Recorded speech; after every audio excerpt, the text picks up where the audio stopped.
Okay, so when Caitlin Clark got drafted #1 overall to the WNBA, the internet absolutely broke.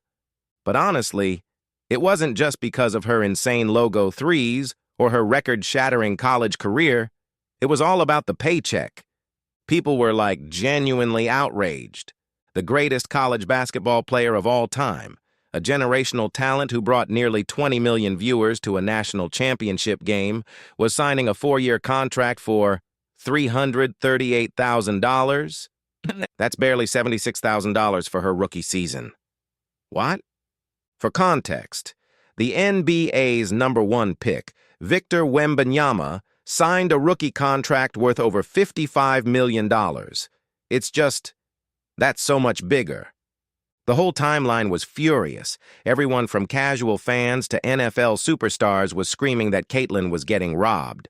The whole narrative was that the WNBA was fundamentally broken, that female athletes are disrespected, and that Caitlin Clark was the ultimate victim of a rigged financial system. But what if I told you everyone was looking at the wrong numbers? What if I told you that Caitlin Clark and her team aren't mad at all? In fact, they're probably laughing. Honestly, while the internet is crying over a $76,000 base salary, Caitlin Clark's team executed an absolute masterclass in sports business. Hidden deep within the fine print of her massive endorsement empire, specifically this unprecedented deal with Nike, is a secret clause. A royalty structure so powerful that it's the exact same blueprint that turned Michael Jordan into a billionaire. Today, we are breaking down the brutal reality of NBA versus WNBA pay, the truth about the league's CBA, and the hidden financial clauses in Caitlin Clark's contracts that are quietly putting her on the fast track to becoming the first billionaire in women's basketball history. Stick around, because the math on her shoe deal is going to blow your mind. Now, to understand why Caitlin's hidden clause is so genius, we first have to understand why her WNBA contract is so low. Let's talk about the math problem nobody wants to admit. The NBA brings in over $10 billion in revenue every single year. The WNBA? Historically, they've hovered around $200 million. But it's not just about total revenue, it's about how that pie is sliced. In the NBA, the players have a collective bargaining agreement, a CBA, that guarantees them roughly a 50-50 split of all basketball-related income. If the league makes $1, the players get 50 cents. It's written in stone. That's the reason NBA bench players are making $10 million a year. The WNBA's CBA is fundamentally different. WNBA players only get a 50-50 revenue split if the league hits a very specific, aggressive revenue growth target. And because the league historically hasn't hit that metric, the players only get roughly 10 to 20% of the revenue. That's the difference. That is the real reason Caitlin Clark's base salary is capped at roughly $76,000 her rookie year. The system was built for a league that was struggling to survive, not for a global superstar who sells out arenas in 15 minutes and shifts television schedules across the country. But here is the secret that the smartest people in sports know. The base salary doesn't matter anymore. For Tier 1 superstars, the team paycheck is just a marketing budget. It's the platform you use to get on television, so you can make the real money off the court. While the timeline was crying about $76,000, Caitlin Clark's agents at Excel Sports Management were laughing all the way to the bank.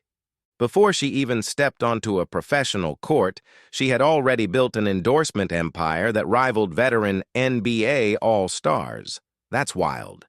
She became the first collegiate athlete to sign with State Farm, putting her in primetime television commercials alongside Patrick Mahomes. She signed a massive deal with Gatorade. She partnered with Panini for trading cards and Wilson for basketballs. During her final year at Iowa alone, she brought in an estimated $3 million in NIL deals. But here is where the billionaire blueprint starts to take shape. In the old days of sports marketing, an athlete would sign a contract, do a commercial, and get a flat fee of, say, $1 million. Today, the biggest stars demand equity. We don't know the exact private terms of all of Caitlyn's deals, but sports business insiders speculate that athletes of her caliber are no longer just taking cash. They are taking stock options, they are taking ownership stakes in the companies they promote. But even equity isn't the real secret weapon. The real secret weapon lies with the swoosh. In early 2024, a massive sneaker bidding war broke out. Under Armour reportedly offered Caitlyn $16 million over 4 years. And they even brought in Steph Curry to try and recruit her. Adidas offered $6 million, complete with their own signature shoe promise. Puma wanted in but couldn't even afford the starting bid. But ultimately, Caitlyn signed with Nike. The headline numbers leaked to the press: 8 years, $28 million. It was the largest sponsorship contract ever signed by a women's basketball player. At $3.5 million a year, that is life-changing money. But wait a minute. $28 million is an incredible amount of money, but it's not $1 billion.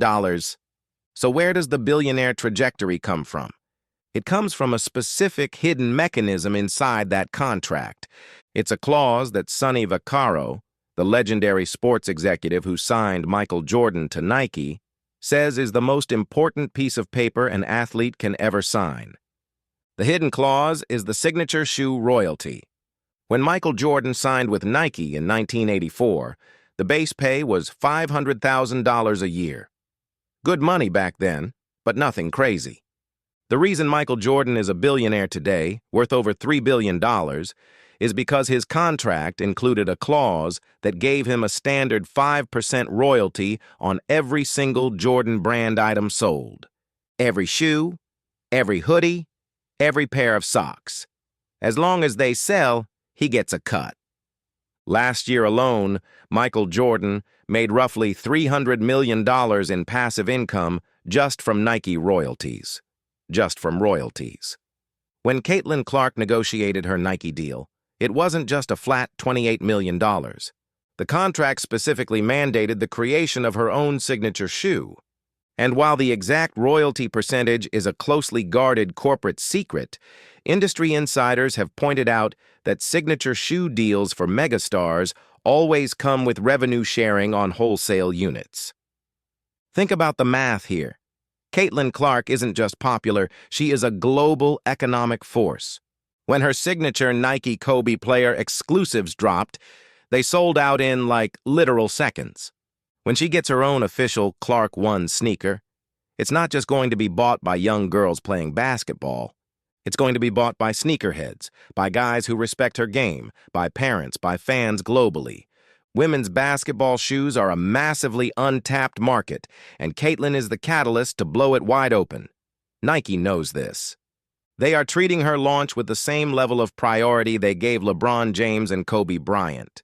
If Nike sells just $200 million worth of Caitlin Clark sneakers and apparel globally in a year, which is entirely possible given her record-breaking jersey sales, and she has even a standard 5% royalty clause, that's $10 million a year in pure passive income. That is on top of her $28 million base, on top of her State Farm money, on top of her Gatorade money, and that number scales infinitely. The more they sell, the more she makes. The $28 million isn't the ceiling. It's just the floor. But the royalties are only half of the billionaire equation. The other half is leverage. Right now, the sports world is experiencing a massive influx of private equity and foreign investment. We saw what happened in golf when LV Golf threw hundreds of millions of dollars at PGA players, completely disrupting the sports economy. Rumors have already been swirling about a tech-backed international basketball league, dubbed Project B, that is preparing to give the WNBA a run for its money. Reports suggest this league could offer a player like Caitlin Clark up to $100 million just to be their headliner. $100 million. There are also stateside leagues like Unrivaled, a 3-on-3 league created by Brianna Stewart and Nafisa Collier, throwing massive bags of cash at top players to play during the WNBA offseason. Whether Caitlin takes these deals or not doesn't even matter. Just the fact that these rival leagues exist gives her unprecedented leverage. When her WNBA rookie contract is up in 2028, the WNBA's landscape will be completely unrecognizable. The league's media rights deal is projected to jump from roughly $60 million a year to over $2.2 billion over the next 11 years. That massive influx of television cash changes everything. The Players' Union will be renegotiating the CBA, meaning the athletes will finally demand a fair 50-50 revenue split. When it comes time for Caitlin to sign her next WNBA contract, she won't be signing for $76,000. She will be signing a Supermax deal in a league that is suddenly printing money, driven by the leverage that she could walk away and take $100 million overseas. At the end of the day, the internet outrage over Caitlin Clark's WNBA pay completely missed the point. People were treating her like an employee who was being underpaid by her boss. But Caitlin Clark isn't an employee. She is an economy. She is a one-woman stimulus package for the sport of women's basketball. She single-handedly pushed the WNBA to implement full-time chartered flights for all teams because her security profile was simply too high for commercial airports. She is shifting millions of dollars in television ad revenue from other networks.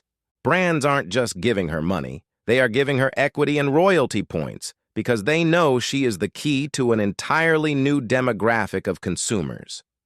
By the time Caitlin Clark retires, her WNBA career earnings will be a tiny footnote on her Wikipedia page. Between the hidden royalty clauses in her Nike signature shoe deal, equity stakes in billion-dollar brands, and the massive incoming shift in WNBA broadcast revenue, Caitlin Clark has written the perfect blueprint. She isn't just changing how the game is played, she is changing how female athletes get paid forever. And she's doing it all before her 25th birthday. Wow.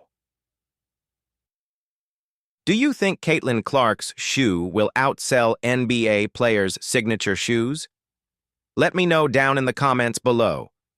If you want to see exactly how sports brands structure these insane mega contracts, make sure to hit that subscribe button, drop a like on the video, and turn on notifications so you never miss an upload.